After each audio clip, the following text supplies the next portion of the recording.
Magandang gabi pala mga kabayan. Kararating ko lang galing sa trabaho. Magluluto tayo ng kohol dito sa Japan. Pero itong kohol na to ay galing sa dagat. Gagataan natin. Napakamahal ng parang kohol siya pero hindi siya kohol. Galing kasi siya sa dagat. Kumbaga seafood. Parang sa atin parang kohol ang ano niya, ang itsura.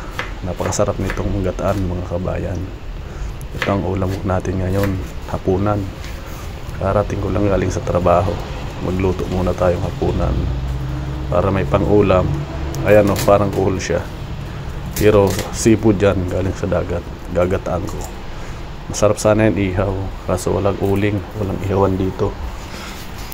Kaya gagataan ko na lang. Ayan, para may pang-ulam tayo ngayon. Binili ko pala kahapon yan. Nasa 300 mahigit. 300 yen dito sa Japan. Hanggang bukas na ulam. Pangbao na rin sa tanghalian. Ayan. Samahan nyo ko mga kabayan. Gagataan natin yan na may sili. Ayan. Muli po pala mga kabayan, nagpapasalamat ako sa inyong pagsuporta sa aking YouTube channel. Pinapasalamatan ko po kayo sa pag-subscribe nyo sa akin at sa panonood ng aking mga vlog. Raw vlog po ang ginagawa ko dito. Kung ano-ano lang ang aking binablog. Pagluto, kung saan pumupunta. Yan po ang aking pagbablog. Napakalamig pa rin dito mga kabayan sa Japan. Sobrang lamig sa gabi. Pero pag tanghali, mainit na din. Tulad kanina, nag-ispalto kami. Napakainit. Pero pagsapit na ng alas 5 ng hapon, sobrang lamig na. Grabe, parang nag-iisno pa rin pag gabi. Grabing lamig. Ayan, dito nga ako nag-voice over mga kabayan sa labas. Kasi sa loob, yung kasama ko, nagpapahinga na rin. Tinitiis ko lang yung lamig dito sa labas. Dito ako nag-voice over para hindi ko sila maistorbo mga kabayan. Ayan. Bukas wala pala kami pasok, gawa ng maulan. Mag-aaral daw kami ng yung bukas, gawa ng yung bagong kasama namin, 3 Pinoy. Tuturuan namin sila about sa trabaho. Mag-aaral daw bukas, 2 oras lang din naman. Pagtapos uwi na, gawa ng walang pasok, maulan, hindi makapagtrabaho sa labas. Ayan, pag may ulan dito wala kaming trabaho mga kabayan kasi ispalto nga kami. Hindi naman pwede magtrabaho kung umuulan. Gawa ng yung ispalto ay mababasa, tigas. Ayan. Pero pag may walang ulan, may pasok din naman kami. Gigisa muna natin ito mga kabayan. Parang kuhol siya pero napakasarap niyan. Ayan, mumukbangin natin yan mga kabayan. Nasa 210 na pala yung subscriber natin mga kabayan. Araw-araw may nagsusubscribe, kahit isa. Nakakatuwa din naman kahit papano ay may nanonood sa ating mga vlog. Maraming salamat po sa inyo lahat. Sana patuloy nyo po akong suportahan sa aking pagbablog. Ayan, hahaluan ko po siya ng talong at kalabasa. Ayan, gagataan ko na may sili para pampatanggal ng lamig. Ayan, grabe, nanginginig na ako dito sa labas habang nag-voice over. So, samahan nyo po ako, iluto natin to. Tara po, mamaya kakain na tayo.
Alas 10?